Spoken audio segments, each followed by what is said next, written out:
जसै उहाँ यरुशलेममा जानुहुन्छ नि यरुशलेमका मण्डलीहरूलाई उहाँले एकदमै राम्रोसँग त्यहाँका मण्डलीहरूलाई उहाँले बताउनुहुन्छ यरुशलेममा गएर के भयो तेस्रो सुसमाचार यात्रामा अनि कसरी परमेश्वरले काम गर्नुभयो त्यो सबै प्रतिवेदनहरू दिनुहुन्छ अनि मण्डलीमा उत्साह आउँछ, खुसी आनन्द आउँछ, मण्डलीमा एकदमै आनन्द भएको हुन्छ अनि यहुदीहरूको रीति अनुसार सभाघरमा गएर पनि उहाँले सिकाउन थाल्नुहुन्छ। केही समय पावल त्यही बसेर सिकाउँदै हुनुहुन्थ्यो अनि सिकाउँदै जाँदाखेरि पावललाई त्यहाँका यहुदीहरूले पावलको विरुद्धमा काम गर्न सुरु गर्दछन्। उनीहरूले पावललाई जसरी अगमवक्ताले बताएका थिए त्यसै गरी पावललाई पक्राउ हुन्छ अनि त्यसपछि पावललाई पक्रेर यरुशलेमका यहुदीहरूले बजारमा लिएर आउँछन्।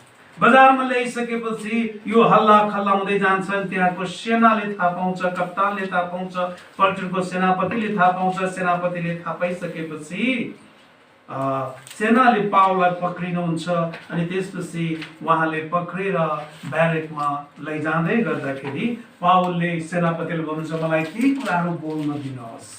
अनि सेनापतिले पावललाई बाहिर ब्यारेकभन्दा बाहिर राखेर ल बोल्नुहोस्। अनि त्यसपछि पावलले यहाँ सबै इस्राएली यहुदीहरूलाई के भयो त, उनको जीवनमा के भएको थियो, किन उहाँले ख्रीष्टको प्रचार गर्नुहुन्छ, सुसमाचार प्रचार गर्नुहुन्छ। पहिलो प्रवचन यरुशलेममा उहाँले प्रवचन दिन पाउनु भएको थिएन। बुझ्दै हुनुहुन्छ, हामीले प्रेरितको पुस्तक हेर्दाखेरि उहाँले धेरै ठाउँमा वचन प्रचार गर्नुभयो तर यरुशलेममा उहाँले मौका पाइराख्नु भएको थियो अनि त्यो चाहिँ पहिलोचोटि यरुशलेममा उहाँले वचन प्रचार गर्नुहुन्छ। सेनाहरूको घेराभित्र रहेर ब्यारेकभन्दा बाहिर रहेर उहाँले पहिलो प्रवचन फेरि उहाँको तेस्रो सुसमाचार यात्रापछि उहाँले प्रवचन दिनुहुन्छ। धेरै मानिसहरू दङ्ग पर्छन् अनि धेरै मानिसहरूले यीशु ख्रीष्टलाई विश्वास गर्दछन्। 21 र 22 अध्यायमा हामी देख्दछौँ पावलले पहिलो प्रवचन गरे अनि त्यहाँ उनले धेरै मानिसहरूलाई प्रभुमा आएको उनीहरूले हामी पाउँदछौँ। त्यसै गरिकन अनि सेनाले चाहिँ ब्यारेकमा लिएर पावललाई राख्न मिल्दैन थियो अनि त्यसपछि सेनाले चाहिँ फेरि सभाघरमा लिएर जानुपर्ने थियो। ती मानिसहरूले पावललाई, सेना र कप्तानले, सेनापतिले पावललाई लिएर ब्यारेकमा राखिसकेपछि सुरक्षित हुनुहुन्थ्यो पावल।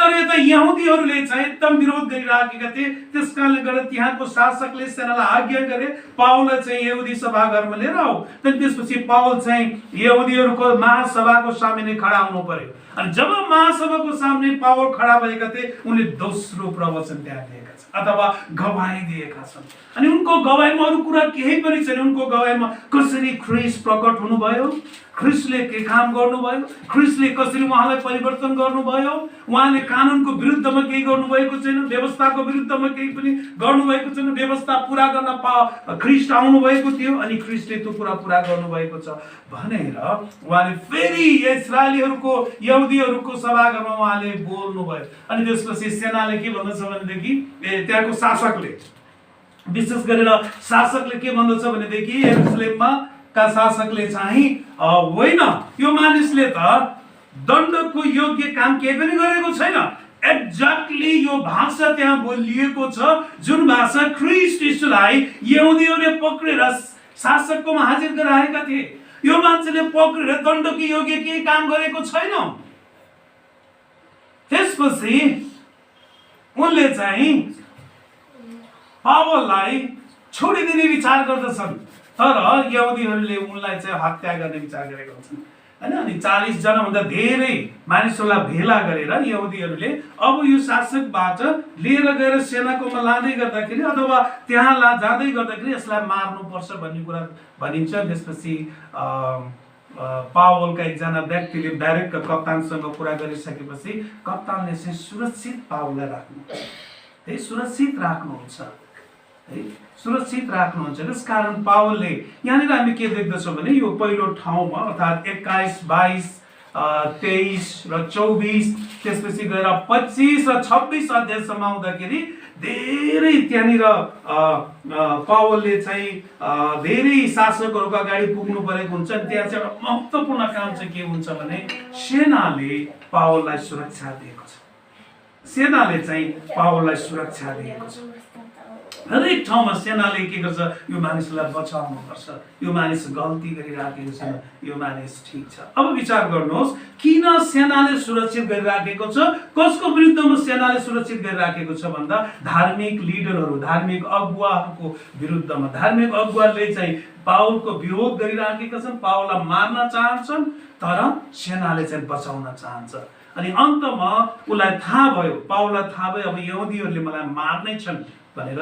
त्यसपछि पावलले के भन्नुहुन्छ भने मलाई चाहिँ केसरी कहाँ पठाइदिनुहोस्, मलाई राजा केसरी कहाँ पठाइदिनुहोस्। अनि केसरी राजा कहाँ हुन्छन्? रोममा हुन्छन् है। त्यसपछि पावलले भन्दछ मलाई मेरो मुद्दाको विषयमा बहस गर्न मलाई राजाकोमा पठाउनुहोस्, म राजाकोमा जानेछु, मलाई केसरी जानु छ, मलाई रोममा पठाउनुहोस् पावलले भन्दछन्। अनि त्यसपछि सेनाहरूले योजना गर्छन्, यो मानिसलाई कहाँ पठाउनुपर्छ? हामीले रोममा पठाउनुपर्छ, रोममा पठाइदिनुपर्छ। अनि रोममा पठाउने बेलामा धेरै कुराहरू त्यहाँ हुन्छन्। प्रियरो, पावल चाहिँ 6 जना हाकिमहरूको अगाडि उनी खडा हुन्छन्, पहिला सेनापतिको अगाडि उनी खडा भएका छन्। भिडको बिचमा पावलले प्रवचन दिनुहुन्छ। अनि महासभाको अगाडि यहुदीहरूको धर्मगुरुहरूको अगाडि उहाँले प्रवचन दिनुहुन्छ। त्यसपछि हाकिम फेलिक्सको अगाडि पावललाई पुर्याइन्छ। फेलिक्स भनेको चाहिँ त्यस समयका शासक थिए, इस्रायलका यहुदाका शासक। यहुदाको शासकको अगाडि उनलाई पुर्याइन्छ। अनि फेलिक्सको शासनकाल सिद्धिसकेको हुन्छ। फेलिक्सको शासनकाल सिद्धिसक्दा उनी लामो समय त्यहाँ बसेका हुन्छन् होइन, 2 वर्ष, लगभग 2 वर्षसम्म त्यहाँनिर बसेका हुन्छन्। फेलिक्सको शासनकालमा पावललाई ट्रायलमा राखिएको हुन्छ। त्यसपछि फेलिक्सपछि त्यहाँ अर्को एउटा शासक आउँछ, फेस्तस भन्ने शासक आउँछ। अनि फेस्तस शासकले पावलको केस हेरिराखेका हुन्छन्। त्यसपछि फेरि एक दिन त्यहाँ राजा अग्रिप्पा आउनुहुन्छ। 25 अध्याय हामी देख्दछौँ। राजा अग्रिप्पाले चाहिँ ल म पावलको केस हेर्छु नि त, विचार गर्छु के रहेछ पावलको केस भनेर राजा अग्रिप्पाले अनि केस सुन्छन्। यसरी पावलले चाहिँ हाकिमको अगाडि, फेलिक्सको अगाडि प्रवचन दिएका छन्। त्यसपछि फेस्तसको अगाडि प्रवचन दिएका छन् र अन्तिममा यहाँनिर राजा अग्रिप्पाको अगाडि पनि उनले प्रवचन दिन्छन्। अनि उनले के प्रवचन दिन्छन्? म यहुदीहरूको यहुदी हो, म फारिसीहरूको फारिसी हो, अनि प्रभुले मलाई कसरी बोलाउनु भयो, व्यवस्थाको शिक्षक हुँ म, गमालियलका म चेला हुँ। यसरी राजा अग्रिप्पाको अगाडि पनि उनले गवाही दिइसकेपछि, प्रवचन दिइसकेपछि अग्रिप्पा, फेस्तस, सेनापति धेरैजनाले पावलको प्रवचन त्यहाँ सुन्छन्। अनि केसरका अपिल गरेको कारणले गर्दा एक्चुअली पावलले यसो पनि भनेका छन्, राजा अग्रिप्पा जसले भन्छ यस मानिसको कुरा म आफैले पनि सुन्न पाए हुन्थ्यो। अनि उनले भने भोलि तपाईँले सुन्नुहुनेछ। त्यसपछि अग्रिप्पाले पावलका कुराहरू पुरै सुन्नुहुन्छ। 26 अध्यायमा आएर होइन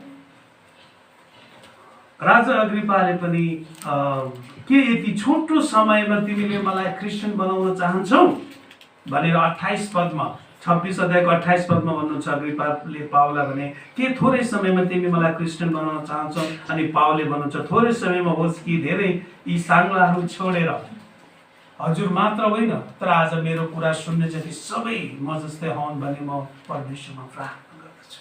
सबैजना संसारभरिका मानिसहरू, सबै तपाईँ यहाँ भएका सबैले प्रभुको वचन सुन्नु। हेर्नुहोस् त, पावललाई यरुशलेममा पक्राउ भएको छ।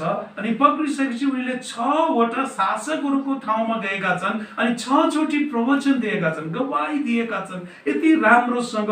अनि राजा अग्रिप्पाले के भन्छन् भने यो मानिसले केसर कहाँ गएर निवेदन गर्नको लागि मागेको हुनाले यो मानिसलाई हामीले छोड्न सक्थ्यौँ यहीँ, तर केसर कहाँ जाने निवेदन गरेको हुनाले हामीले छोड्न मिलेन, उसलाई हामी पठाइदियौँ। कहाँ पठाइदियौँ? केसर कहाँ छन्? रोममा छन्। यसरी पावलको यात्रा चाहिँ रोमको यात्रा सुरुवात हुन्छ। प्रियरो, यो रोमको यात्रा वास्तवमा भन्यो भने पावलले कोरिन्थीमा बस्दाखेरि, तेस्रो मिशनरी यात्रामा कोरिन्थीमा रहँदाखेरि उहाँले रोमीको पुस्तक लेख्नुहुन्छ अनि रोममा पठाउनुहुन्छ।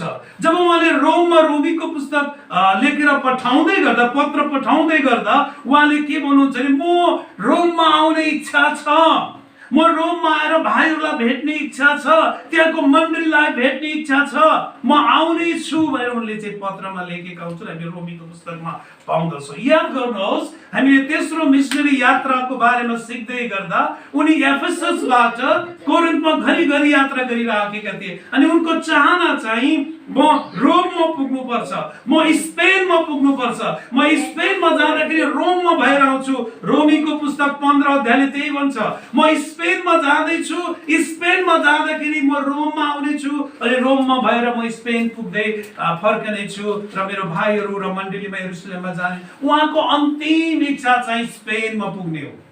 रोममा मात्र होइन, कहाँ पुग्ने? स्पेनमा पुग्ने हो। त्यो ठाउँमा सुसमाचार सुनाउने हो अनि त्यहाँ जाँदा म रोममा आउनेछु, तपाईँलाई भेट्ने छु भनेर रोमीको पुस्तक 15 अध्यायमा उहाँले भन्नुभएको छ। अनि रोमीको पुस्तक कहाँबाट लेखिएको?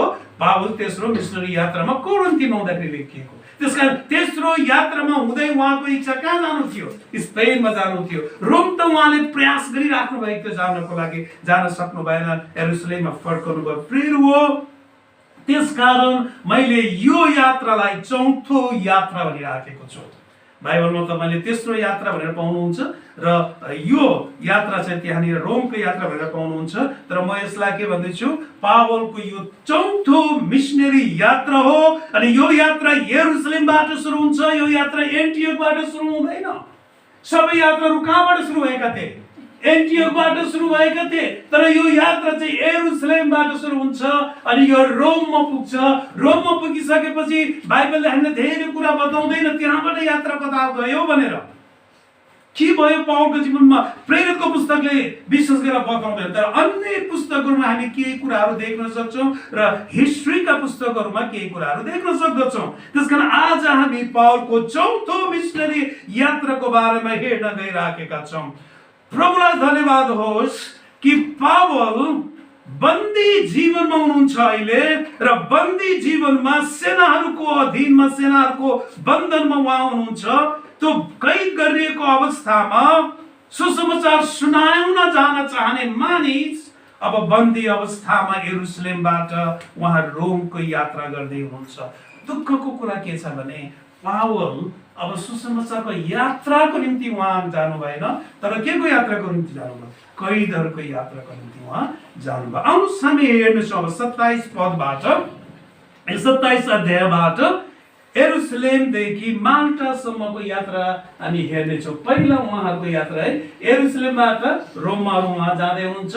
पहिलो चाहिँ यरुसलेमदेखि माल्टासम्मको यात्रालाई हामी हेर्नेछौँ उहाँहरूको कस्तो यात्रा रह्यो त। किनकि यरुसलेमबाट उनीहरू हिँडेर कैसरिया भन्ने ठाउँमा उहाँहरू जानुहुन्छ। कैसरियाबाट चाहिँ जहाजमा, पानी जहाजमा चढेर सिदोममा जानुपर्छ।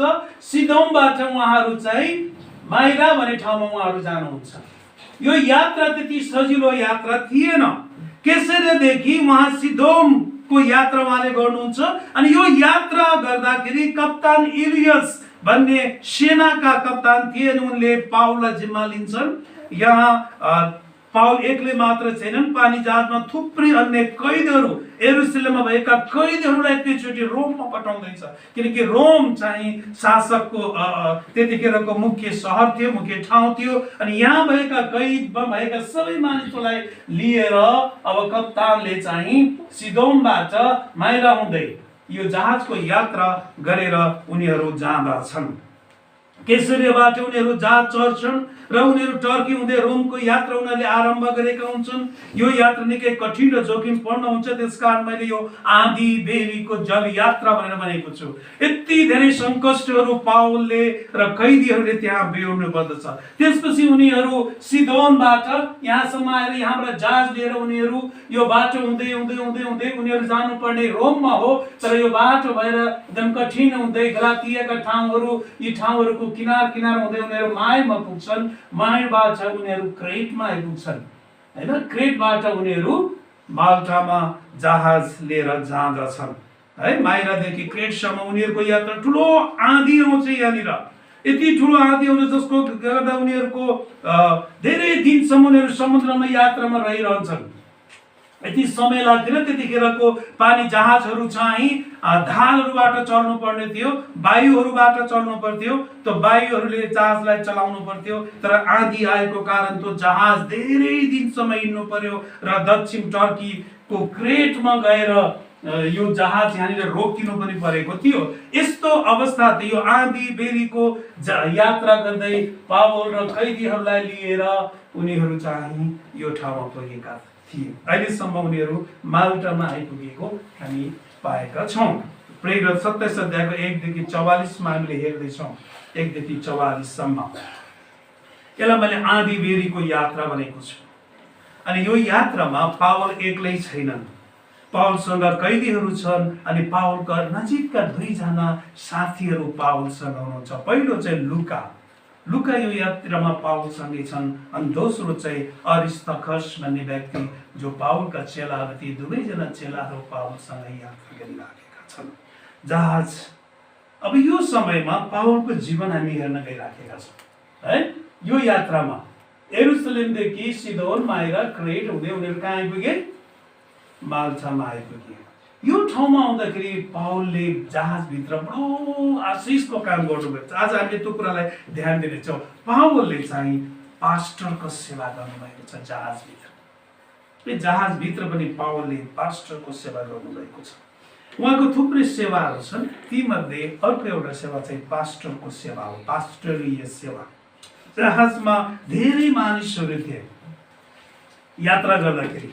सेना थिए, सेनाका कप्तान युलियस थिए, सेनाका दलहरू थिए, कैदी र अन्य मानिसहरू पनि थिए जहाजमा। सबै यात्रीहरू गर्दा जहाजमा 276 जना मानिसहरू थिए। आमेन। 276 जना मानिसहरू यो यात्रामा थिए। अनि यो जहाज ठुलो थियो। मैले यो जहाजलाई चाहिँ चर्चको कल्पना गरिराखेको छु। अनि त्यहाँ भित्र कतिजना सदस्यहरू छन्? 276 जना सदस्यहरू बसिराखेका छन्। अनि पावलले ती सदस्यहरूसँग काम गर्नुहुन्छ है।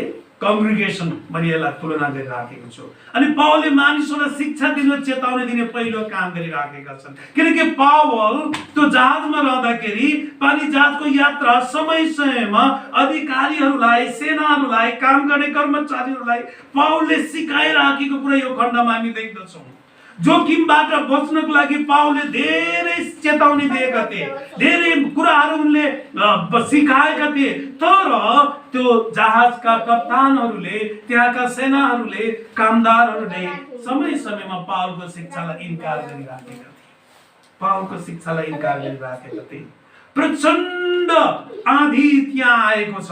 अनि त्यो प्रचण्ड आँधी आउने कुरा पनि पावलले पहिले नै बताउनु भएको थियो। किनकि परमेश्वरको दूतले पावललाई आउँदै गरेको आँधीको बारेमा दर्शन दिनुभयो, बोल्नुभयो, अगमबाणी बोल्नुभयो। अनि पावलले यहाँ अगमबाणीको काम गरेका छ। हेर्नुहोस् है, 2टा। पहिलो काम के गरेका छन्? पावलले चेतावनी दिने, शिक्षा दिने काम पास्टरको काम हो हैन, मण्डलीको अगुवाको काम हो, त्यो काम गर्नुभयो। दोस्रो कुरो उहाँले अगमबाणीको सेवा गरेका छन् हैन। पावलले जहाज नचलाउन सल्लाह दिएका थिए क्रेटबाटै।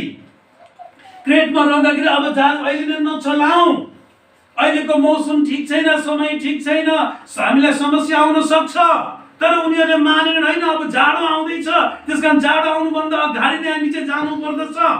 उनीहरूले जहाज चलाए, सङ्कष्टमा उनीहरू परे। जहाजभित्रका सामना गर्नुपर्ने समुद्रमा कति धेरै सामान उनीहरूले फाल्नुपर्ने थियो। 3 दिनसम्म उनीहरू आँधीभित्र थिए। यो एउटा यस्तो राम्रो चित्रण यहाँनिर गरिएको छ। त्यो जहाज पुरै 3 दिनसम्म आँधीभित्र परेको छ। उनीहरूले घाम देखेका थिएन, उनीहरू अन्धकारमा छ त्यहाँनिर लेखिएको छ हैन। घाम पनि उनीहरूले देखेका छैनन्। तपाईँलाई थाहा छ समुद्रको भित्र 3 दिनसम्म अन्धकारमा बसेको कोही मान्छे छ? योना अगमवक्ता। माछाको पेटभित्र। अनि उसले भन्दछ मेरो घाँटीतिर के अल्झिएको छ, म चाहिँ मृत्युमै छु, पातालमा छु, अन्धकारमा छु, यसरी योनाले भनेको छ। त्यसै गरी पावलसँग भएका यी मानिसहरू पनि 3 दिनसम्म त्यो आँधीभित्र अन्धकारमा उनीहरू परिराखेका छन्। 3 दिनसम्म। 3 दिनसम्म। यो 3 दिनले धेरै कुराहरू हामीलाई सिकाउँदछ। अगमबाणीको सेवा पावलले गरेका छन्। चौथो कुरा, पावलले सङ्कष्टबाट बच्न निश्चयता गराउँदछ। अब उहाँले के भन्नुहुन्छ भने हो सङ्कष्ट आउँछ, यो किसिमको सङ्कष्ट हामीसँग आउँदैछ। हे भाइहरू हो, सेनापतिलाई, कप्तानलाई, कर्मचारीलाई, सबैजनालाई उहाँले भन्नुहुन्छ, तर यो सङ्कष्टबाट परमेश्वरले हामीलाई उद्धार चाहिँ गर्नुहुन्छ है, आशा दिनुहुन्छ। यो उद्धार भनेको पुजारीको काम हो। पुजारीको काम चाहिँ उद्धार दिने काम हो। पुजारीको काम चाहिँ बचाउने काम हो। पुजारीको काम चाहिँ उनीहरूको पापहरू क्षमा गर्नको लागि परमेश्वरमा डोराउने काम हो। अनि यहाँनिर पावलले सङ्कष्टबाट बचाउने, उद्धार गर्ने काम चाहिँ उनले बताउँदछ। धेरै दिनसम्म जहाजका कर्मचारीहरू खाना नखाई चिन्तामा परिराखेका थिए। पावलले उनीहरूलाई सङ्कष्ट आउनुको कारण आफ्नो कुरा नमान्नु हो भनिराखेका, तिमीहरूले मैले भनेका कुरा मानेको भए यो सङ्कष्ट आउने थिएन। सबै कर्मचारीहरू खाना नखाइकन बसिराखेका थिए। स्वर्गदूतले पावललाई हुन सङ्कष्टको बारेमा, जल सङ्कष्टको बारेमा दर्शन दिनुभएको छ। जहाज नष्ट हुनेछ तर यात्रुहरू सबै बाँच्नेछन्। पावललाई यो कुरा कसरी थाहा हुन्छ? किनकि स्वर्गदूतले दर्शन दिए। स्वर्गदूत आएर पावलसँग बोल्नु भयो प्रिय हो। अनि पावलले भन्दछन् जहाज नष्ट हुनेछ, जहाज नष्ट हुनेछ।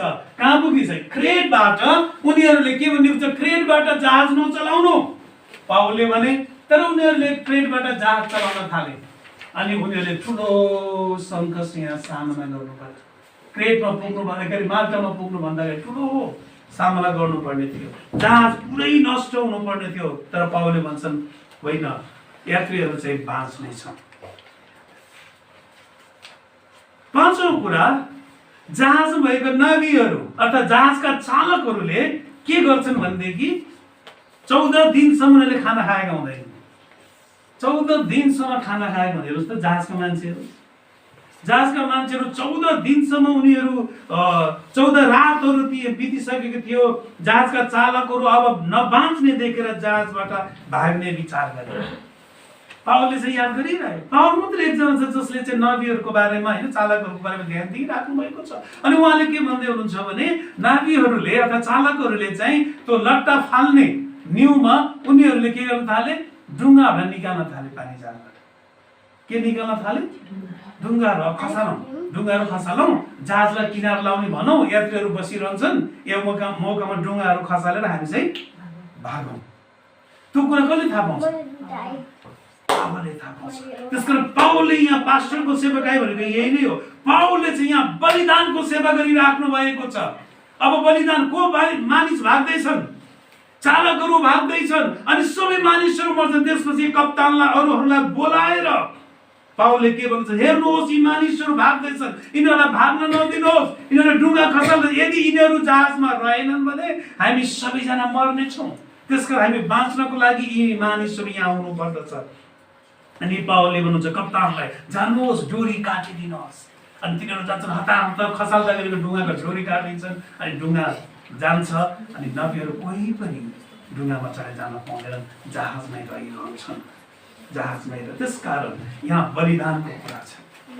बुझ्नुभयो? बलिदानको कुरा। जहाज बलिदान गरे उनीहरूले। पावलले मानिसहरूलाई बचाउनको निम्ति बलिदान लिएर जान्छन्। पुजारीले बलिदान लिएर जान्छ मानिसहरूलाई बचाउनको लागि। अनि पावलले यहाँ बलिदानको कामहरू गरिराखेका छन्। अब त्यति मात्र होइन, पावलले चाहिँ मानिसहरू, जहाजमा भएका मानिसहरूलाई भविष्यको आशा दिनुहुन्छ। पावलले जहाजमा भएका मानिसहरूलाई भविष्यको आशा दिनुहुन्छ। उनीहरू जमिनमा छैनन्, माल्टा पुगेका छैन। कहाँ छन्? यो समुद्रमा छ। यो समुद्रमा हुँदा पावलले मानिसहरूलाई भविष्यको आशा दिनुहुन्छ। भविष्यको पछि हुने कुराहरू। प्रिय पास्टर, पुजारीले भविष्यको आशा दिनुपर्छ मानिसहरूलाई। अनि यहाँ पावलले गरेका छन्। पावलले हरेकलाई खाना भनी आग्रह गर्नुहुन्छ है। सबैजना उहाँले भन्नुहुन्छ सबैजनाले खाना खानुहोस्, किनकि तिनीहरूले विगत 14 दिनदेखि खाना खाएका थिए। समुद्रको यात्रा थियो। त्यतिखेरको समुद्रको यात्रा अहिलेको जस्तो थिएन, बडो दुःखको हुन्थ्यो। अनि त्यो समयमा पावलले सबैजनालाई खाना खानुहोस् भन्नुभयो। त्यसपछि पावलले धन्यवाद र प्रार्थना गरेर सबैका लागि रोटी बाँच्नु भयो। कतिजना थिए मानिसहरू त्यहाँ? 276 जना मानिसहरू थिए।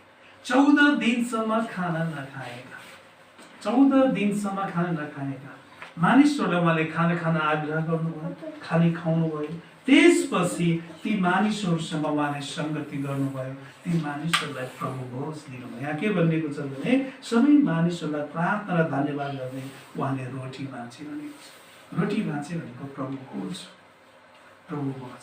उनीहरू कहाँ छन्? मृत्युको मुखमा छन्। कहाँ छन्? मृत्युको मुखमा छन्। अनि मृत्युको मुखबाट बचाउने काम कसले गर्नुहुन्छ? प्रभु येशूले गर्नुहुन्छ। त्यसकारण हामी मण्डलीमा प्रभु भोज गर्छौँ नि, रोटी बनाउँछौँ नि, त्यो त मृत्युबाट प्रभुले हामीलाई बचाउनु भएको कुरा। अनि त्यो काम कसले गर्दछ? पास्टरले गर्दछ, अगुवाले गर्दछ, अभिषेक जनले गर्दछ। अनि यो काम चाहिँ पावलले जहाजभित्र बसेका 276 जना मानिसहरूलाई, यी त रोमका मानिसहरू थिए, यी त कैदीहरू थिए, यी त सेनाहरू थिए, कप्तानहरू थिए। प्रभुले पावललाई जहाजभित्र पनि प्रयोग गर्नुभयो। अनि उहाँले त्यहाँ सुसमाचारको काम गर्नुभएको छ, मण्डली स्थापनाको काम गर्नुभएको छ। त्यहाँ अगुवाहरू छन्, लुका त्यहाँ भित्र थिए, अरिस्टस्कस त्यहाँ भित्र थिए। उनीहरूले सेवा गरिराखेका छन् र उनीहरूले रोटी बाँचिराखेका छन्। प्रियहरू हो, 276 जना मानिसहरूले तिनीहरू खाएपछि अनि तिनीहरूमा आशा आयो, तिनीहरूमा जीवन आयो, तिनीहरूमा नयाँ भविष्य तिनीहरूले देख्न थाले। अनि तिनीहरूले के हामी बाँच्ने छौँ, हामी बाँच्ने छौँ। पावलको सेवाबाट उनीहरूले भन्दैछन् हामी के हुनेछौँ? बाँच्ने। भन्नुहोस् न यहाँ उनीहरूले, हामी बाँच्ने छौँ। 14 दिनपछि अनाज तिनीहरूले खाए, प्रभु भोज तिनीहरूले खाए, मृत्युको मुखमा रहँदा तिनीहरूले जीवन प्राप्त गरे। अनि तिनीहरू उड्दछन् त्यहाँबाट। अब जहाजलाई हलुक्का बनाउनु पर्छ भनेर उनीहरूले जहाजले बोकेर ल्याएका सामानहरू बाइबलमा भनेको तिनीहरूले गहुँ समुद्रमा फालिदिए भनेको। तिनीहरूले के बोकेर आएका थिए? गहुँ बोकेर आएका थिए। ती गहुँ पनि समुद्रमा तिनीहरूले फालिदिए। के का निम्ति? जहाजलाई हलुङ्गो बनाउन। तिनीहरूको जीवनमा नयाँ आशा आएको छ, नयाँ आशा आएको छ। अनि भविष्यवाणी पुरा हुन्छ। माल्टामा आउनुभन्दा अगाडि जहाज ध्वस्त हुन्छ, टुक्रा टुक्रा हुन्छ। उनीहरूले विचार गर्दछन् होइन, समुद्रको किनारमा जहाज लाने कोसिस उनीहरूले गरिराखेका थिए। उनीहरूले समुद्रको किनारमा बालुवा जस्तो देख्छ, ओ त्यहाँनिर अब किनार आइपुगेछौँ भने उनीहरूले जहाजलाई त्यहाँनिर लैजाने कोसिस गर्दछन्। तर जमिनको पहिचान भएको थिएन, समुद्रको किनार थाहा थिएन। उनीहरूले जहाज किनार लगाउन लागेका थिए, तर धार र छालको कारण पछिल्लो भागबाट जहाजमा ठक्कर दिन थालिन्छ। अनि जहाज पछिल्लो भागबाट भाँचिँदै भत्किँदै आउँछ र जहाज टुक्रा टुक्रा टुक्रा टुक्रा हुन्छ। जहाज टुक्रा टुक्रा हुन्छ। समुद्रको किनारमा लाने प्रयास हुँदै जहाज टुक्रा टुक्रा हुन्छ। जहाज नष्ट भयो, तर आत्मा र प्राणहरू नष्ट भएनन्। प्रियहरू हो, त्यहाँ बसेका 276 जना मानिसहरूको आत्मा र प्राणहरू नष्ट भएन। सिपाहीहरूले कैदीहरू नभागुन् भनेर सबैजनालाई मार्न चाहन्थे। हेर्नुहोस् त, भागे चाहिँ उनीहरूलाई के हुन्छ? मार्नु र भाग्नुमा के फरक थियो र? आखिरमा नभागे सबै मर्नेवाला छन्, हो कि होइन? तर सिपाहीले के भने, यदि भागे भने उनीहरूको नोकरी जान्थ्यो, तर उनीहरूले मारे भने के हुन्थ्यो? वीरगति हुन्थ्यो। अनि सिपाहीहरूको लागि तकमा पनि मिल्थ्यो होला सायद। त्यसकारण उनीहरूले मार्ने विचार गरे। सबैलाई अब मारिदेऊ, नत्र यिनीहरू भाग्ने छन्। तर भित्र हृदयमा बाइबलले के भनेको छ भने, तर भित्र हृदयमा चाहिँ कप्तानलाई के थियो भने पावललाई चाहिँ बचाउनु पर्छ है भन्ने भित्र हृदयमा लागिराखेको थियो। 43 पदमा हेर्नुहोस् त, 27 अध्यायको 42बाट म पढ्नेछु। कैदीहरू पौडेर भाग्लान् कि भन्ठानेर सिपाहीहरूले तिनीहरूलाई मार्ने मौतो गरे, तर कप्तानले पावललाई जोगाउने मन गरी तिनीहरूलाई यसो गर्नदेखि रोके। कसलाई बचाउनको लागि? पावललाई बचाउनको लागि। यो कप्तान त्यही कप्तान हो जसले यहुदीहरूको हातबाट पावललाई जोगाएका छन्, जसले चाहिँ महासभामा पावललाई जोगाएका छन्। यो कप्तान त्यही कप्तान हो जसले पावललाई रोममा जानको लागि आफ्नो टोली लिएर गएका छन्। उनले पावललाई बचाउन चाहन्थे। पौड्न नसक्ने जति जहाजबाट पहिले हाम फालेर पाखा उत्रुन् भन्ने हुकुम तिनले दिए। बाँकी रहेकाहरू चाहिँ फ्ल्यागहरूमा र जहाजका टुक्राहरूमा पारी जानु भने यसरी सबै सकुशल किनारमा पुगे। सबैजना 276 जना मानिसहरू कहाँ पुग्यो? जमिनमा पुग्यो। कहाँ पुग्यो? माल्टामा। उनीहरूलाई यो माल्टा भन्ने कुरा थाहा थिएन। जमिनमा उनीहरू पुगे। सबैजनाहरू बाँचे। सङ्कष्ट आयो, त्यो सङ्कष्टमा उनीहरू प्रभुसँग रहे। जब प्रभुसँग जोडिन्छ नि, त्यो सङ्कष्टमा विजय हुन्छ। उसको उद्धार हुनेछ, सङ्कष्ट पार गर्नेछ, जीवन पाउनेछ। सङ्कष्ट हामी सबैले सामना गर्नुपर्छ, हामी सबैले सामना गर्नुपर्छ। तर विजय तिनीहरूले पाउनेछ जो प्रभुसँग संगति गर्छ, प्रभुसँग रहन्छ। विचार गर्नुहोस् त, यो घटना हुनुभन्दा अगाडि उनीहरूले के गरेका थिए? प्रभुको भोजको सेवा गरेका थिए, प्रभुको भोजको सेवा गरेका थिए, अनि प्रभुले तिनीहरूलाई बचाउनु भयो। परमेश्वरको बन्दोबस्त अचम्मको हुन्छ प्रियहरू हो। उहाँले एक असल कप्तानलाई प्रयोग गर्नुभयो। एकजना प्रभुको दासको विश्वासद्वारा धेरैको जीवन बाँच्न पावललाई परमेश्वरले प्रयोग गर्नुभएको छ। परमेश्वरसँगको संगतिको कारणले गर्दा जहाज हटेर गयो, जहाज टुक्रा टुक्रा भएर गयो। कहिलेकाहीँ अचम्म लाग्छ, हाम्रो पनि जहाजहरू टुक्रा टुक्रा हुनु पर्दो रहेछ। कहिलेकाहीँ हाम्रो जहाज पनि टुक्रा टुक्रा हुनुपर्छ। जहाज भनेको सेनाहरूको निम्ति, ती सबै मानिसहरूको निम्ति सुरक्षाको चिज थियो। उनीहरूले निर्माण गरेका थिए, उनीहरूको आशाको कुरा थियो, उनीहरूको सुरक्षाको कुरा थियो, उनीहरूको सम्पत्तिको कुरा थियो, उनीहरूको अहमताको कुराहरू थियो। तर त्यही जहाजको कारण, टुक्रा टुक्रा भएको कारणले गर्दा उनीहरूले जीवन पाएका छन्। हामीलाई पनि कहिलेकाहीँ त्यस्तै लाग्छ होला, हाम्रा जहाजहरू हामी बनाउँछौँ होइन, ओहो यो जहाज कति राम्रो छ। प्रिय हो, कहिलेकाहीँ जहाज नष्ट भएर जान्छ। तिनीहरू सधैँ रहने कुराहरू होइन, तर हाम्रो जीवन चाहिँ सधैँ रहने कुरा हो, अनन्त अनन्त।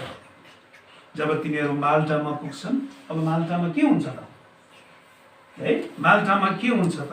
हामी 28को 1देखि 16सम्म हामी हेर्न गइराखेका छौँ।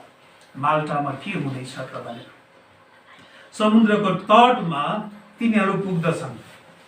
सबैजना 276 जना मानिसहरू 14 दिनसम्म नखाएका, अनि त्यो दिन तिनीहरूले खाएका थिए, अनि त्यो दिन तिनीहरूले प्रभु भोज पनि गरे। अनि त्यही दिन त्यहाँनिर जहाज टुक्रा टुक्रा भयो।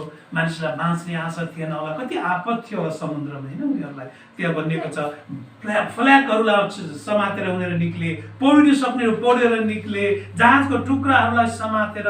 यो कुरा भन्दै गर्दा मैले धेरै वर्ष अगाडि एउटा चलचित्र हेरेको थिएँ, टाइटानिक भन्ने चलचित्र। त्यो टाइटानिकको चलचित्रको मलाई कति यी नक्साहरू याद आउँछ। मानिसहरूले जहाजको टुक्रा समातेर हिँडिराखेको, सायद त्यस्तै भएको थियो होला, सायद त्यस्तै भएको थियो होला। पावलले पनि कुनै एउटा जहाजको टुक्रा समातेर बसेका थिए होला त्यो चिसो समुद्रमा। अनि तिनीहरू सबै चिसो ठन्डा जाडो कामदै सायद किनारमा निक्लेका छन् होला। त्यो बालुवा तातो थिएन, किनारमा निक्लेका थिए होला। त्यो माल्टाको किनारमा के हुन्छ त भन्दा, यदि तपाईँले पढ्नुभयो भने 1देखि 16 पद, म 1 र 2 पद पढ्न चाहन्छु। यहाँनिर हामी सकुशल किनार लागेपछि 28को 1 पदमा त्यस टापुको नाउँ माल्टा रहेछ भन्ने हामीलाई थाहा लाग्यो। त्यहाँका बासिन्दाहरूले हामीलाई अपूर्व दया देखाए। पानी परेर जाडो भएको कारणले तिनीहरूले आगो बालिदिए र हामी सबैलाई स्वाद। याद गर्नुहोस्, यो जहाजले कसलाई बोकेर गइराखेको थियो? यरुशलेमबाट कैदीहरूलाई बोकेर गइराखेको थियो। त्यहाँ विभिन्न प्रकारका कैदीहरू थिए, विभिन्न प्रकारका कैदीहरू थिए, अनि कैदीहरूलाई बोकेर गइराखेका थिए। अनि यो जहाज चाहिँ माल्टामा ध्वस्त हुन्छ, उनीहरू जमिनमा आउँछन्। माल्टाका मानिसहरूले चिनेका थिएनन्, त्यहाँ पानी परिराखेको थियो, जाडो थियो। अनि त्यहाँका बासिन्दाहरूले अपूर्व दया देखाए, अपूर्व दया देखाए। भलाइको कामहरू समुद्रको किनारमा त्यहाँ गरिएको छ। प्रियहरू, यी कैदीहरूलाई, सेनाहरूलाई उनीहरूले यति धेरै सहयोग गरे। अनि उनीहरूले दाउरा लिएर बालेर आगोहरू बालिराखेका थिए। अनि पावल पनि दाउरा खोज्न जान्छन्। उनी पनि के खोज्न जान्छन्? दाउरा खोज्न जान्छन्। एक बिटा दाउरा लिएर आएको हुन्छन्। दाउरा लिएर आउँदै गर्दा त उनको दाउराको एक बिटा दाउरामा त सर्प पनि बेरिएर आएको हुन्छ। अनि उनको हातमा सर्प बेरिन्छ। सर्प बेरिसकेपछि त्यहाँका बासिन्दाहरूले भन्छ यो मान्छे ज्यानमा रहेछ, अब यो मान्छे मर्नेछ, मर्नेछ, मर्नेछ। तर केही समयपछि पावलले हात हल्लाउँछन्, त्यो सर्प छोडेर जान्छ। अनि त्यहाँका मानिसहरूले भन्न थाल्छ, ओहो यो मानिस त देवता रहेछ। अनि उनीहरूले सम्मान गर्छ। प्रियहरू, यहाँ याद गर्नुहोस्, पावलले के बटुलेर लिएर आएका छन्? दाउरा बटुलेर लिएर आएका छन्। उनी कहाँ जाँदैछन्? रोममा जाँदैछन्। उनलाई कसले समातेर लिएर गएको छ? सेनाले समातेर ल्याए। उनी कैदमा छन्, उनी मृत्युमा छन्, तर उनले के बोकेका छन्? दाउरा बोकेका छन्। प्रियहरू हो, यसले के देखाउँछ भनेदेखि ख्रीष्ट यीशुलाई जब सेनाहरूले पक्रे अनि यरुशलेमबाट उनीहरूलाई खप्परे भने डाँडामा डोर्याएर लगियो अनि यीशु ख्रीष्टले दाउरा बोकेर जानुभयो। के बोकेर जानुभयो? दाउरा, क्रुस, काठ बोकेर जानुभयो। के को निम्ति? बलिदानको निम्ति। त्यति मात्र होइन प्रिय हो, परमेश्वरले अब्राहमलाई बुढेसकालमा सन्तान दिनुभयो अनि प्रभुले भन्नुभयो तेरो छोरा जसलाई मैले प्रतिज्ञा दिएको छु त्यसलाई दाउरो बोका। अनि अब्राहमले के गरे? छोरालाई दाउरो बोकाए।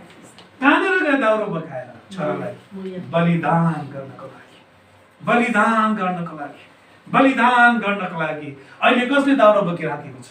पावलले दाउरो बोकिराखेको छ। उनको जीवन कहाँ गइराखेको छ? बलिदानको निम्ति गइराखेको छ। प्रिय हो, एकदमै अचम्मको शिक्षा हामी यहाँ देख्दछौँ कि पावलले आफ्नो जीवन चाहिँ बलिदान गर्दैछन्। मानिसले पावललाई त्यस ठाउँमा माल्टामा देवता भनेर पनि सम्मान गरे।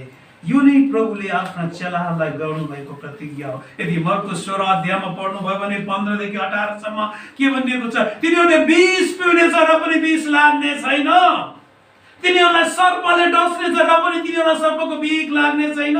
सर्प हातमा बेरिएको छ र पनि पावललाई केही पनि हुँदैन, किनकि उनी प्रभुका चेला हुनुहुन्थ्यो। अनि प्रभुले भन्नुभएको सबै कुरा उसको जीवनमा पुरा भएको छ। अनि माल्टाका दोस्रो कुरा हामी के देख्छौँ भने एउटा चाहिँ भलाइको काम भएको छ मानिसहरूबाट, दोस्रो भलाइको काम चाहिँ आधिकारिक व्यक्तिहरूबाट भएको छ। हेर्नुहोस् है, 7 पदबाट अगाडि पढ्यो भने त्यस टापुका पब्लियस नाम भएका मुखियाको जमिन जग्गा जमिन त्यस ठाउँको छेउछाउमा थियो। उनले हामीलाई स्वागत गरे र 3 दिनसम्म उनको घरमा हाम्रो अतिथि सेवा गरे। कुन ठाउँमा? माल्टामा। माल्टामा मानिसहरूले स्वागत गरे, मानिसहरूले सहयोग गरे। हेर्नुहोस्, ती कैदीहरू थिए, कतिको हातमा चेन थियो होला, जन्जिर थियो होला, बाँधिएको थियो होला। त्यसपछि त्यसै गरिकन त्यो माल्टाको एकजना अधिकारी व्यक्ति थिए, धनी व्यक्ति थिए, पब्लियस नाम गरेका मुखिया थिए। त्यहाँ तिनले आफ्नो जमिनमा आफ्नो घरमा 3 दिनसम्म उनीहरूलाई राखेर त्यहाँ स्वागत गरे, खानपिन गरे, सेवा गरेका छन्। अनि एक दिन त्यहाँ के हुन्छ भने पब्लियसका बाबु जोरीले गल्छन्, एकदमै ज्वरो आउँछ, एकदमै बिरामी हुन्छन्। बिरामी भइसकेपछि अनि प्रार्थना गर्छन्। पावलले प्रार्थना गरेर पब्लियसका पिता चाहिँ निको हुन्छन्। जब उनी निको भएको खबर माल्टामा फैलिन्छ त्यसपछि धेरै बिरामीहरू त्यहाँ आउँदछन्, धेरै बिरामीहरू त्यहाँ आउँदछन्। अनि पावलले प्रार्थना गरेर त्यहाँ निको पार्नुहुन्छ, निको पार्नुहुन्छ, निको पार्नुहुन्छ। माल्टामा उनीहरू जाने योजना थिएन, उनीहरू जानुपर्ने रोममा थियो। तर क्रेटबाट नजाउँ है, माल्टामा नजाउँ भन्दा भन्दै माल्टामा उनीहरू के अरे यात्रामा निक्ले। अनि माल्टाको नजिक पुग्दाखेरि ससरी जहाज सबै टुक्रा टुक्रा भएर गयो। अनि माल्टा पुगिसकेपछि फेरि प्रभुले पावललाई माल्टामा सेवा गर्ने मौका दिनुभयो। कल्पना नगरेको ठाउँमा गएर उनले वचनको सेवा गरेका छन्। बिरामीहरू निको भएका छन्, रोगबाट निको भएका छन्, आत्मिक रूपमा निको भएका छन्। अनि त्यो ठाउँमा यति धेरै प्रभुको काम भएको छ। अनि जब तिनीहरू अब रोमतिर यात्रा गर्ने बेला भयो, या माल्टाबाट रोमतिर यात्रा गर्ने बेला भयो, त्यहाँका मानिसहरूले पावललाई उनीहरूको यात्रामा चाहिने धेरै सामानहरू दिएर सहयोग गरेर पठाइदिएका छन्। धेरै सामानहरू दिएर कैदीहरूलाई कसरी सामान दिन्छ होला, तर त्यहाँका मानिसहरूले धेरै सहयोग गरेर उनीहरूको यात्रामा, रोमको यात्रामा सहायता गरेको कुरा हामी यहाँ देख्दछौँ। 10 पदले भन्दछ, तिनीहरूले धेरै प्रकारले हाम्रो आदर गरे। जब हामी जहाजमा चढ्यौँ तिनीहरूले हामीलाई चाहिएका जति सामानहरू जहाजमा हालिदिए। उनीहरू माल्टादेखि रोमसम्मको यात्रामा उनीहरू लाग्दछ है। माल्टाबाट अब रोमतिरको यात्रामा उनीहरू लाग्दछन्। माल्टादेखि रोमतिरको यात्रामा उनीहरू जाँदछन्। माल्टादेखि रोमतिरको यात्रामा जाँदा उनीहरू पानी जहाजमा चल्छन्। 3 महिनासम्म उनीहरू यहाँ बसेका हुन्छन्। कति महिनासम्म? 3 महिनासम्म माल्टामा बस्छन्, कैदीहरू त्यहाँ बसेका हुन्छन्। 3 महिनापछि उनीहरू एउटा जहाजमा चढ्छन्, जुन जहाज चाहिँ अलेक्जेन्ड्रियाबाट आएको जहाज थियो। अनि यो चाहिँ जाडोको समयमा आएर त्यहाँ बसेको थियो। त्यसकारण 3 महिनापछि जाडो जान्छ। जाडो भइसकेपछि माल्टाबाट उनीहरू यात्रा सुरु गरे। यो अलेक्जेन्ड्रियाबाट आएको जहाज, अनि यो जहाज चाहिँ देवी देवताको नाममा बनाइएको जहाज थियो। यदि तपाईँले 11 पदबाट अगाडि हेर्नुभयो भने त्यहाँ पाउनुहुन्छ है। 3 महिनासम्म यो माल्टामा उनीहरू बसे अनि अलेक्जेन्ड्रियाबाट आएको जहाज रोमको यात्रा गर्न उनीहरू गए। यो जहाजमा देवताको नाम लेखिएको थियो हैन। जाडो समयमा माल्टामा आएको यो जहाज थियो। अनि सुरकाइसमा पुगेर 3 दिन त्यहाँ बसे। सुरकाइसमा उनीहरू त्यहाँ पुगे र 3 दिन बसे। पटियोलीमा आएर 7 दिन पावल र सबै मानिसहरू बसे। त्यहाँ विश्वासीहरू थिए र पावललाई उनीसँग बस्न दिएको थियो। यो ठाउँमा आएर उनीहरू चाहिँ 1 हप्तासम्म त्यहाँ बसेका छन्। जहाजको यात्रा यहाँ सिद्धिन्छ। अब यो पटियोलीमा आइसकेपछि 7 दिन त्यहाँ बसिसकेपछि त्यहाँ चाहिँ बडो राम्रो काम हुन्छ। 1 हप्ता त्यहाँ बस्दाखेरि विश्वासीहरूसँगको भेट हुन्छ। यो चाहिँ रोमको ठाउँ हो हैन। यो चाहिँ रोमको ठाउँ हो। रोममा पावल गएकै थिएनन्। कसरी यहाँका मानिसहरूले प्रभुलाई विश्वास गरे, कसरी यहाँका मानिसहरू त्यहाँ मण्डली स्थापना भयो, यिनीहरू चाहिँ यरुशलेम आएका थिए। यरुशलेम आएको बेलामा उनीहरूले प्रभुको वचन सुनेर उनीहरू गएका मानिसहरू पनि थिए रोममा।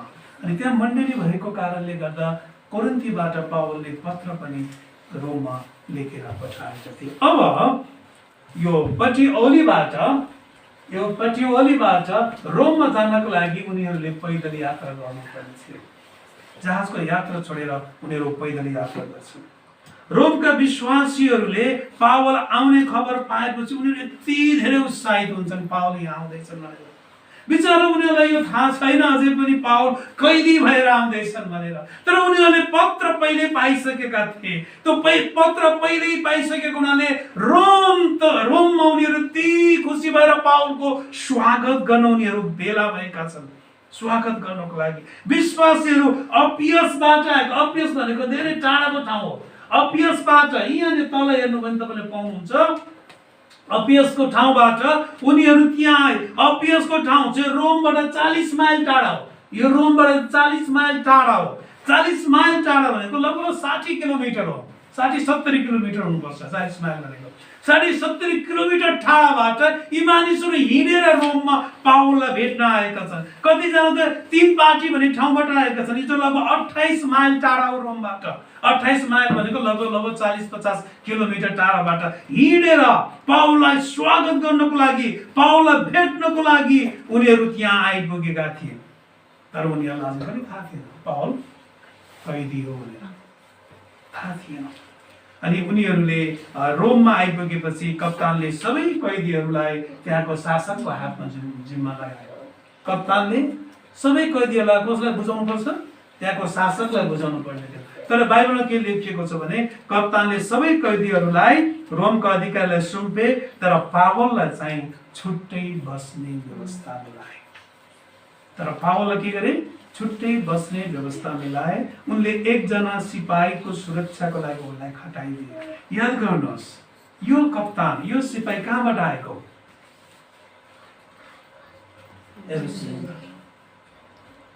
यो त पावलको निम्ति दूत, स्वर्गदूत परमेश्वरले दिनुभयो। यहाँबाट यात्रा गर्दै पावल सँगसँगै रोममा आएर पावलको निम्ति सेवा गर्ने सबै कुराहरू जुटाइदिएर उहाँ जानुहुन्छ। प्रेम हो। पावल छुट्टै एउटा नजरबन्द उनी बस्दथे। आफ्नो घरमा हिँडुल, आफ्नो एउटा घरमा राखिएको थियो, त्यहाँ उनी हिँडुल गर्न पाउँथे। लुका, अस्तिकस अनि थुप्रै अन्य मानिसहरू पनि त्यहाँ आउँछन् पछि पावलसँग। पावलले आफ्नो घरमा बसेर कामहरू गर्न पाउँथे। तर उनी नजरबन्दमा थिए, घरदेखि बाहिर जान पाउँदैन थियो। त्यहाँ सेनाहरू राखिएको थियो, सेनाहरूले पुग्दथे। तर उनी नजरबन्दको बन्दी जीवन त्यहाँ जिइराखेका थिए। प्रियहरू, याद गर्नुहोस्, परमेश्वरको पाउलको जीवन चाहिँ परमेश्वरको भलाइ र बन्दोबस्त जो आफ्ना मानिसहरूलाई उहाँले गर्नुहुन्छ त्यसको निश्चयता हो। परमेश्वरले जहाँ जहाँ पावल जान्छन् मृत्युको मुखबाट परमेश्वरले पावललाई बचाउनु भएको छ। मृत्युको मुखबाट परमेश्वरले बचाउनु भएको छ। पावलको यो रोमको यात्राले पनि हामीलाई हाम्रो विश्वासलाई नत्याग्न र सङ्कष्ट आदि बेरीमा पनि परमेश्वरको बन्दोबस्तमा भरोसा गर्नलाई हामीलाई सिकाएको छ। सङ्कष्ट आउँछ हाम्रो जीवनमा, तर हामीले परमेश्वरमा विश्वासलाई त्याग्नु हुँदैन। परमेश्वरले हामीलाई बचाउनुहुन्छ।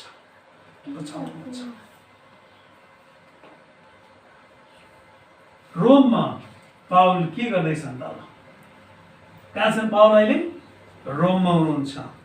रोममा पुगिसकेपछि अब हामी 17 देखि अगाडि हेर्न सक्छौँ। 17 देखि 31 पदसम्म रोममा पावल पुगिसकेपछि उनी त्यसै बस्दैनन् प्रियहरू हो। सुसमाचारको कामहरू पावलले त्यहाँ गरेका हुन्छन्। पहिलो कुरा उनले चाहिँ रोममा पहिलो सभा गर्नुहुन्छ। पहिलो सभा त्यहाँ प्रवचन दिनुहुन्छ। धेरै यहुदीहरू आउँछन्, यहुदीहरूलाई उहाँले बोलाउनुहुन्छ, यहुदीहरूलाई बोलाएर उहाँले सेवाको काम गर्नुहुन्छ अनि प्रवचन उहाँले दिनुहुन्छ। पाउल आफू किन रोममा आउनु पर्यो र कैसर कहाँ आउनको लागि निवेदन किन गर्नु पर्यो सबै यहुदीहरूलाई उहाँले बताउनुहुन्छ। अनि उहाँले यहुदीहरूको विरुद्धमा, रोमी शासकको विरुद्धमा, केही पनि नगरेको विरुद्धमा खडा नभएको कुरा पनि उहाँले स्पष्ट पार्नुहुन्छ। तर यरुशलेममा यहुदीहरूले मान्ने भएको कारण रोममा आउनु परेको उनले बताउनुहुन्छ, किनकि पाउल चाहिँ रोमका नागरिक हुन् अनि बाँच्नको लागि उनी रोम आउनु पर्ने थियो। इस्राएलका विश्वासको खातिर म कैदमा छु भनी उनले बताउँदछन्। उनीहरूले न त पत्र न त कोहीबाट पाउलको विरुद्धमा केही थाहा पाएको छैन भनी त्यहाँका मानिसहरूले पाउललाई बताउँथे। विचार गर्नुहोस्, अघि मैले भने त्यहाँका मण्डलीहरू, त्यहाँका मानिसहरूलाई पाउलको कैदको बारेमा थाहा थिएन, न त्यसको बारेमा पत्र थियो उनीहरूसँग, न पाउलको विरुद्धमा कसैले केही बोलेका थिए। त्यसका उनीहरूमा हामीलाई थाहा थिएन यो कुराहरू। तपाईँ कैदमा हुनुहुन्छ, तपाईँ दुःखमा हुनुहुन्छ भन्ने कुरा हामीलाई थाहा थिएन। अनि त्यसपछि पाउलले फेरि के भन्नुहुन्छ, दोस्रो बेला बोलाउनुहुन्छ। हेर्नुहोस् है, पाउलले कैदमा बस्दा पनि पहिलो प्रवचन, दोस्रो प्रवचन, पहिलो सुसमाचार कार्यक्रम, दोस्रो सुसमाचार, पहिलो कन्फरेन्स, दोस्रो कन्फरेन्स, जे भन्दा पनि हुन्छ। पाउलले पहिलो कन्फरेन्स गरे, त्यसपछि दोस्रो क्रुसेड गरे, हैन? दोस्रो क्रुसेड गरे।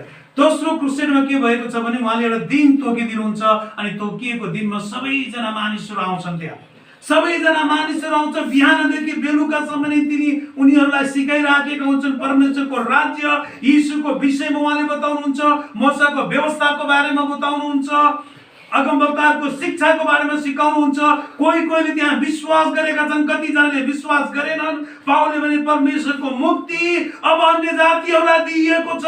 यहुदीहरू आपसमा वाद विवाद गर्दै त्यहाँबाट निक्लेर गएका छन्। पाउलले स्पष्ट घोषणा गर्नुहुन्छ, अब परमेश्वरको उद्धारको कार्य चाहिँ अन्य जातिहरूलाई दिइएको छ। 2 वर्षसम्म पाउल यो रोममा बसिराखेका हुन्छ। कति वर्षसम्म? 2 वर्षसम्म। 2 वर्षसम्म उनी कैदमा त्यहाँ बस्नुहुन्छ अनि त्यहाँ उनलाई कुनै पनि रोकटोकहरू थिएन। उनी खुला रूपमा मानिसहरूलाई बोलाएर सुसमाचार सुनाउने, मानिसहरूलाई सिकाउने काम उनी गर्दथे। नजरबन्दमा थिए, कैदमा थिए, तर उनको शिक्षा दिने कामको लागि रोकटोक थिएन। मानिसहरू आउँथे, उनीहरूलाई सिकाउँदै गयो। मैले चाहिँ यसलाई के भनेको छु, पावलको बाइबल स्कुल भनेको छु। यो चाहिँ पावलको बाइबल स्कुल थियो, जहाँबाट उनीहरूले मानिसहरूलाई सिकाउने काम गर्थे। पावलको चर्च चाहिँ जहाज थियो, जहाँ उनीहरूले सबै पास्टरको सेवा गर्नुभयो। अनि पावलको बाइबल स्कुल चाहिँ यहाँ थियो, जहाँ नयाँ जेनेरेसनलाई उहाँले सिकाउनु भएको छ, नयाँ जेनेरेसनलाई सिकाउनु भएको छ। मेरो हो, पावल एक्लै थिएनन् त्यहाँ। पावल एक्लै थिएनन् त्यहाँ। पावलसँग असल मित्रहरू पनि रोममा थिए। यो पावलको ठाउँ जहाँ उनी नजरबन्दीमा परेका छन्, तर उनले शिक्षा दिने काम गरेका छन्। उनीसँग अन्य व्यक्तिहरू पनि थियो। पावल सँगसँगै असल मित्रको सहयोग र प्रेरणा चाहिँ अति महत्त्वपूर्ण हुन्छ। अनि पावलसँग ती व्यक्तिहरू थिए। पहिलो व्यक्ति तिमोथी थियो, जवान चेला जसलाई पावलले आफ्नो दोस्रो सुसमाचार यात्रामा लिएर हिँडेका थिए। रोमबाट पावलले धेरै पत्रहरू लेख्ने क्रममा तिमोथीले पावललाई सहयोग गरेका छन्। पावलको सट्टामा उनी फिलिपीमा पनि पठाइएका थिए, प्रतिनिधि भएर विभिन्न ठाउँमा उनीहरू गए। असल कुरा के थियो भने पावल चाहिँ नजरबन्दमा थिए, तर यी मानिसहरू जो पावलसँग त्यहाँ बस्दथे नि, यिनीहरूले चाहिँ पावलको सेवाको निम्ति त्यहाँ राखिएको थियो। तर पावलको सेवा यस अर्थमा गरे कि पावलले त्यहाँ बसेर पत्रहरू लेख्न थाल्नुभयो, यी मानिसहरूले विभिन्न ठाउँमा गएर सेवा पुर्याउँथे। पावल हिँड्न पाउँदैन, तर धेरै चेलाहरू थिए, उनीहरू विभिन्न ठाउँमा हिँड्दथे। दोस्रो, एपाफ्रास भन्ने व्यक्ति थिए, उनको भेटले पावललाई कलसीको पत्र लेख्न प्रेरणा दियो। उनी कलसीबाट आएका थिए अनि कलसीको मण्डलीको बारेमा उनले बताए। त्यसपछि जेलखानबाट नै पावलले कलसीको निम्ति पत्र लेखे, एपाफ्रासको कारणले गर्दा। अनि अर्को व्यक्ति कैदमा भेटेका व्यक्ति थियो, अर्को एकजना व्यक्ति, उनी चाहिँ ओनेसिमसलाई पनि पावलले कहाँ भेटे? कैदमा भेटे, सुसमाचार सुनाए। अनि ओनेसिमसले चाहिँ प्रभुलाई विश्वास गरे। ओनेसिमसको बारेमा सबै कुराहरू थाहा भयो। तुखिकस पनि भनिन्छ ओनेसिमस सँगसँगै भएको अर्को एकजना व्यक्ति, उनीहरू पनि सँगै जेलमा थिए, तिनीहरूले पनि प्रभुलाई विश्वास गरे। ओनेसिमस चाहिँ भगुवा कमारा थियो, जसले प्रभुलाई विश्वास गरे र उनको मालिक फिलोमोन कहाँ पत्र सहित पठाइएका थिए। पावलले चाहिँ फिलोमोनलाई पत्र लेखेर पठाए। तपाईले फिलोमोनको पत्र पढ्नुभयो भने त्यो ओनेसिमसले फिलोमोनबाट भागेका कमारा थिए, अनि उनले प्रभुलाई पाइसकेपछि जेलखानबाट फिलोमोनलाई लेखेको पत्र सहित ओनेसिमसलाई फिलोमोनका पठाएको पत्र। ओनेसिमस तुखिकस पनि सँगै थिए, जसले कलसीको पत्रमा सहकार्य गरेका छन्। तुखिकस एसियाबाट हुन् र एसियाका पत्र लैजाने व्यक्ति हुने थिए। लेखेका ती पत्रहरू बोकेर लानु पर्थ्यो, हैन? बोकेर लानु पर्थ्यो। ती व्यक्तिहरूले काम गरे। अर्को एउटा ग्रुप छ पावल सँगसँगै त्यहाँ जेलखानमा, मर्कुस। यो मर्कुस भनेको त्यही मर्कुस है। फेरि मर्कुस, अरिस्तर्खस, डेमास र लुका, यी चारजना व्यक्ति पावल सँगसँगै रोमको जेलमा थिए। यी कैदीहरू होइनन्, तर पावलको सेवाका निम्ति त्यहाँ बसेका थिए। मर्कुस, जोन मर्कुस भन्ने हो। तपाईलाई थाहा छ मर्कुस भनेको को हो? बर्नबासको भतिजा, जसले पावलले कहाँ छोडेका थिए? दोस्रो सुसमाचार यात्रामा, जसको कारणले गर्दा बर्नबास र पावल अलग भएका थिए। यो व्यक्ति अहिले कहाँ छ? पावल सँगसँगै जेलखानमा पावलको सेवामा छ। फेरि वो अचम्मको कार्य भइराखेको छ। अरिस्तर्खस चाहिँ पावल सँगसँगै जेलमा परेका सङ्गी कैदी थिए। डेमास, जसले पछि पावललाई त्यागेका छन्। पावलले धेरै सिकाए र पावलको मार्गलाई त्यागेर हिँडेका एकजना व्यक्ति हुन् डेमास भन्ने। यदि तपाईँले दोस्रो तिमोथी 4:10-15 पढ्नु त्यहाँ लेख्नुहुन्छ, पावलले तिमोथीलाई भन्छ, हेर डेमासले त्यागेका छन् मलाई भनेर त्यहाँ लेख्नुहुन्छ। पावलले धेरै मेहनत गरेर सिकाएको व्यक्ति, तर पावलको मार्गलाई त्यागेका छन्।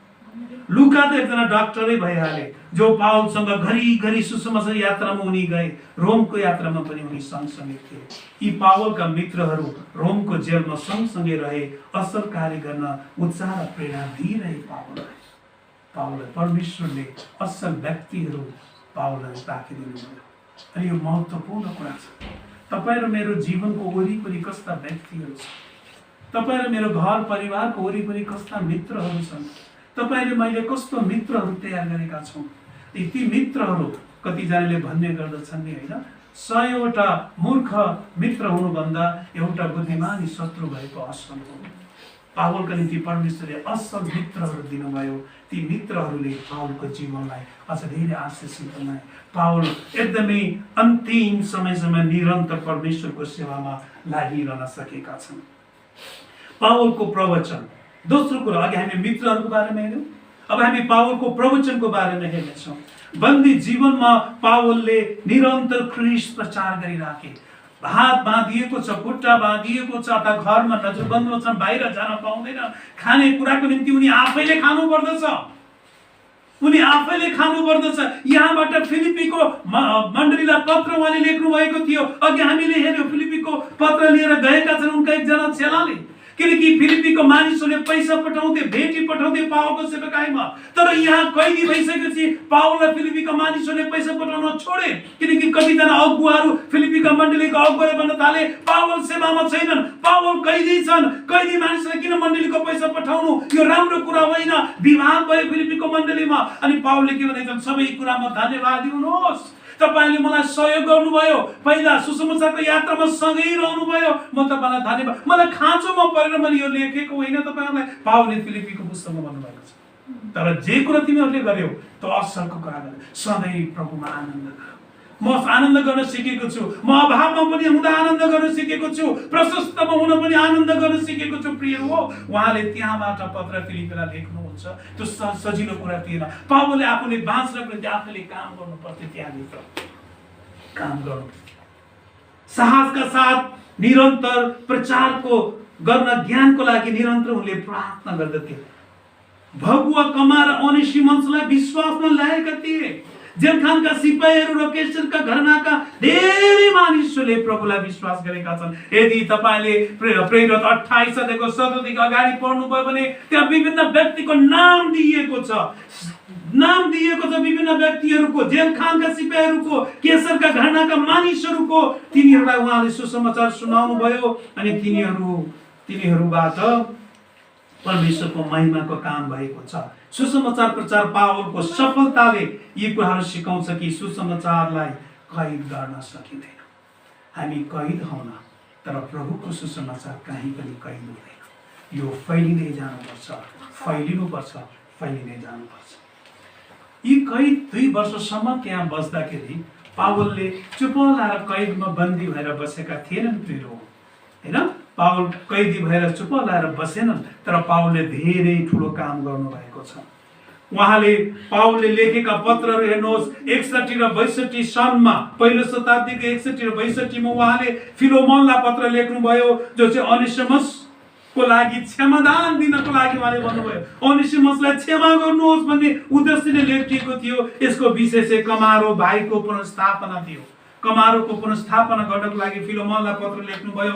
कलसीलाई पत्र लेख्नुभयो 61-62 मा। कलसीका विश्वासीहरूलाई झुटा शिक्षाबारे चेतावनी दिने उद्देश्यले कलसीलाई पत्र लेख्नुभयो, जो विषय चाहिँ ख्रीष्ट परमेश्वरको पूर्णता, सर्वशक्तिमान मुक्तिदाता हुनुहुन्छ भनेर उहाँले कलसीको मानिसलाई, कलसीका मण्डलीहरूलाई लेख्नुभयो। अनि उहाँले 61-62 मै फेरि एफिसी का पत्र लेख्नुभयो। एफिसी का विश्वासीहरूलाई उनीहरूको आत्मिक आशिष र उत्तरदायित्वहरू याद दिलाउने उद्देश्यले उहाँले लेख्नुभयो कि ख्रीष्ट यीशु मा विश्वासीहरू महानतामा रहनु पर्दछ, उहाँ महान हुनुहुन्छ भन्ने कुरा प्रश्न पारेर उहाँले लेख्नु भएको छ। फिलिपीलाई पत्र लेख्नुभयो। फिलिपीका मण्डलीहरूलाई उनीहरूको सहयोग र वरदानलाई धन्यवाद दिने उद्देश्यले पावलले पत्र लेख्नुभयो। अनि यस पत्रको मुख्य विषय चाहिँ प्रभुमा सधैँ आनन्द गर भन्ने थियो। अनि त्यो कुरा पावलले बन्दी जीवनबाट फिलिपीलाई लेख्नु। आज तपाईँ र मलाई यी पत्रहरू जसलाई पावलले लेखेर पठाए संसारभरि नै सुसमाचारको निम्ति उहाँले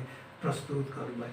13 वटा पत्रहरू पावलले नयाँ करारमा ठुलो भाग, नयाँ करारको ठुलो पोर्सन, ठुलो भाग पावलको कन्ट्रिब्युसन हामी त्यहाँ देख्न सक्छौँ। मण्डलीको लागि पावलको प्रेम र वास्ता यति धेरै हामी देख्दछौँ। कैदको समयमा लेखेका पत्रहरूको तथ्यहरू हामी हेर्यौँ भने पनि हामी पाउँदछौँ। कलसीको मण्डली जसलाई पत्र लेख्ने, जुन मण्डलीलाई उनले कहिले पनि भेटेका थिएनन्, उनी कहिले पनि गएका थिएनन् त्यो ठाउँमा, तर त्यस ठाउँको निम्ति उहाँले लेखेका छन्।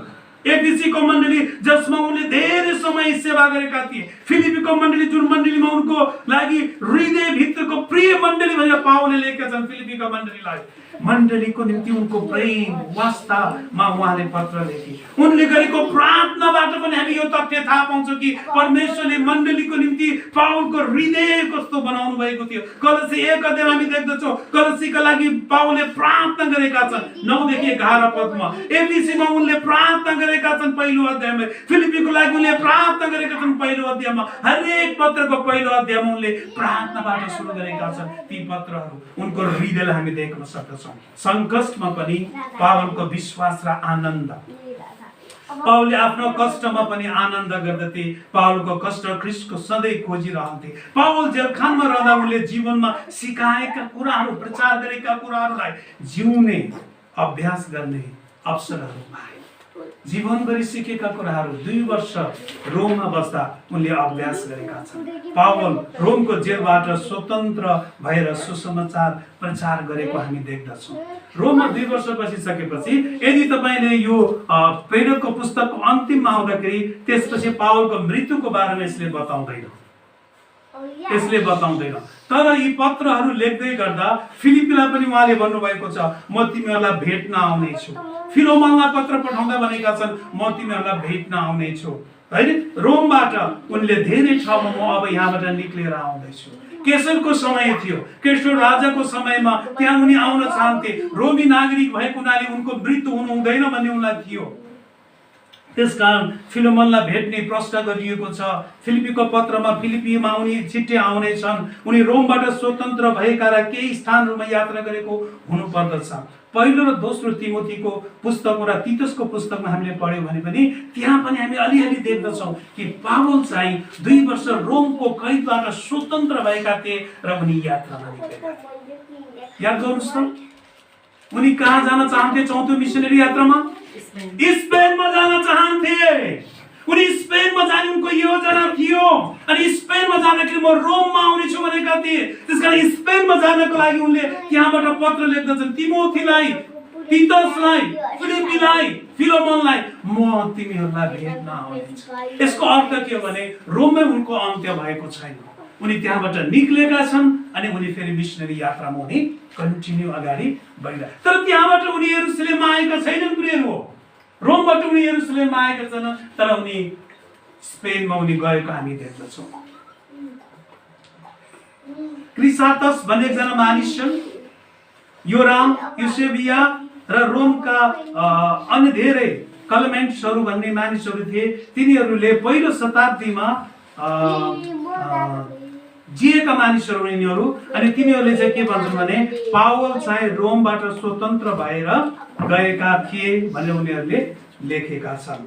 जसरी ख्रिस्टको हत्या भएको थियो, हत्या गरिएको थियो, त्यसै गरी पावलको पनि हत्या गरेको हुनुपर्छ भन्ने मैले अनुमान गरेको छु विभिन्न खण्डहरूलाई हेर्दाखेरि।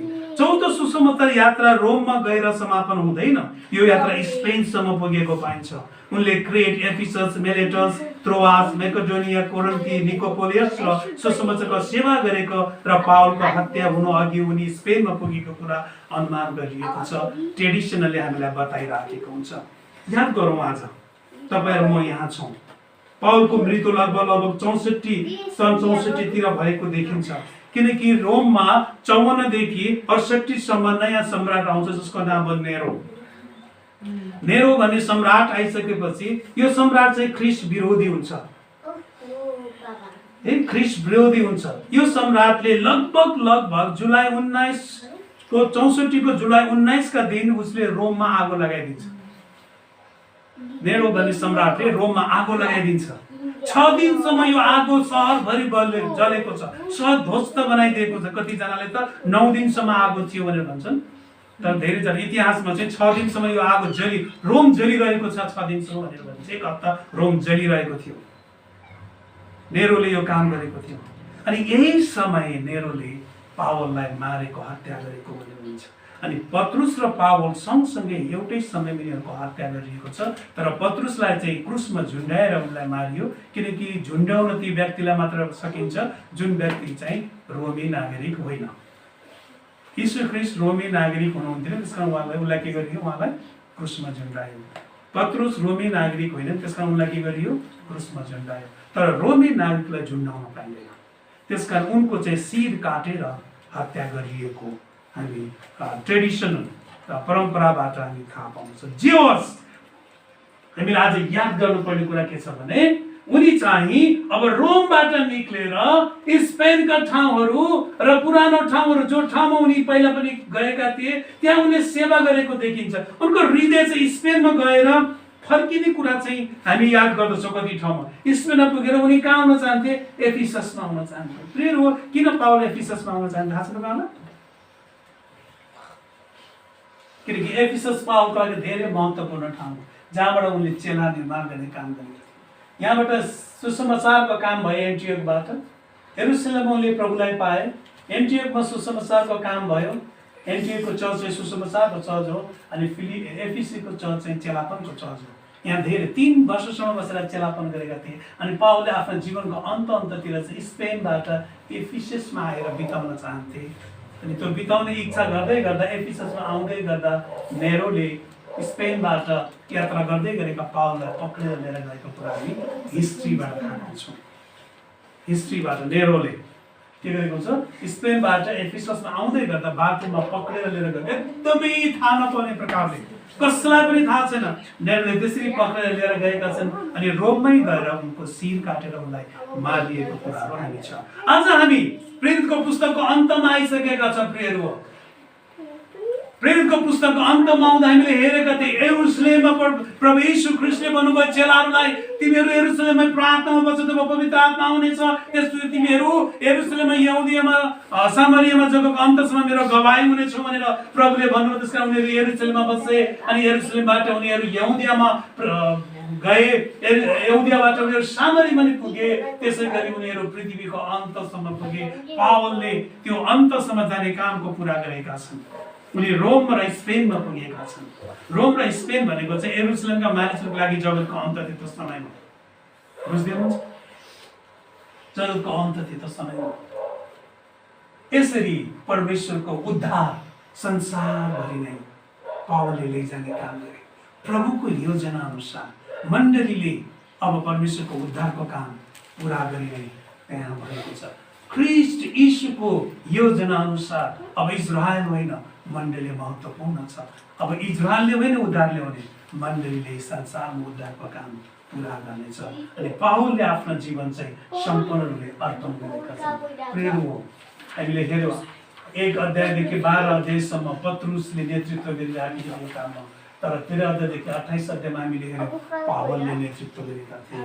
अनि पावलले यो काम पुरा गरेको हामी देख्दछौँ। पावलले यो काम पुरा गरेका हामी देख्दछौँ। प्रियहरू हो, पावल चाहिँ धर्मशास्त्रमा पोख्त व्यक्ति थिए, विद्वान मानिस थिए।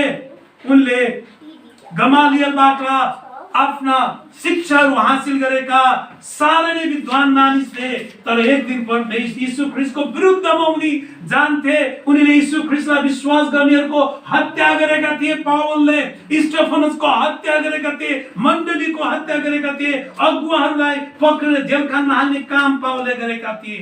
तर एक दिन प्रभु यीशु ख्रीष्टले पावललाई पक्रनुहुन्छ। प्रभु यीशु ख्रीष्टले पावललाई पक्रनुहुन्छ, भेट्नुहुन्छ, बोलाउनुहुन्छ, आफ्नो चेला बनाउनुहुन्छ, सुसमाचार प्रचारको काममा पठाउनुहुन्छ। प्रिय हो, अनि पावललाई प्रभुले भन्नुहुन्छ तिमी मेरो निम्ति अन्य जातिहरूको निम्ति प्रेरित हुनेछौ। अनि अन्य जातिहरूको बीचमा पावल गएर सुसमाचार सुनाउने काम गर्छ। त्यति मात्र होइन, कैदको जीवन पनि पावलले बिताउदछ। जेलखानमा बिताउँदछन् समय, तर प्रभुलाई उनले कहिले पनि त्याग्दैनन्। जेलखानमा बस्दा, रोमको जेलखानमा बस्दा पनि उनले थुप्रै पत्रहरू लेखेका छन्, थुप्रै मानिसहरूलाई सुसमाचार सुनाएका छन्, थुप्रै मानिसको बीचमा परमेश्वरको राज्यको काम गरेका छन्। विचार गर्नुहोस् प्रियहरू, उनले आफ्नो जीवन सुसमाचारको निम्ति अर्पण गरेका छन्।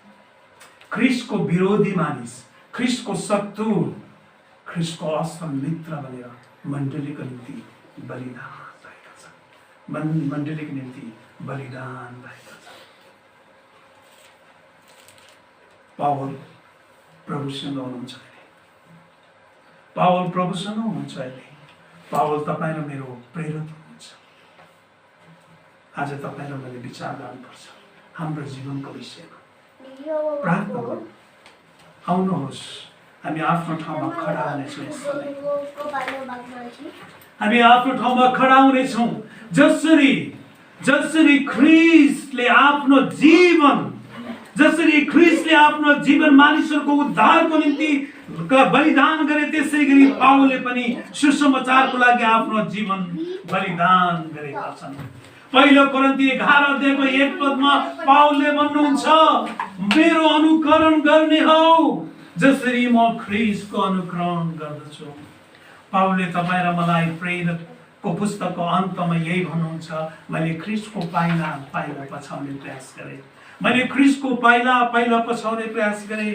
ख्रीष्ट जेलमा जानुभयो, म जेलखानमा गएँ। ख्रीष्ट बलिदान हुनुभयो, म बलिदान भएँ। उहाँको पाइलामा म हिँड्ने। प्रियहरू हो, जसरी मैले ख्रिस्टलाई अनुकरण गरेँ, जसरी मैले ख्रिस्टको अनुकरण गरेँ, त्यसै गरी तिमीहरूले पनि मेरो अनुकरण गर। हामी मण्डलीमा छौँ, हाम्रा छोराछोरीहरू छन्, हाम्रा आफन्तहरू छन्। आज हामी के भन्दैछौँ? के हामीले भन्न सक्छौँ? मैले ख्रिस्टको अनुकरण गरेको छु, तिमीहरूले मेरो अनुकरण गर।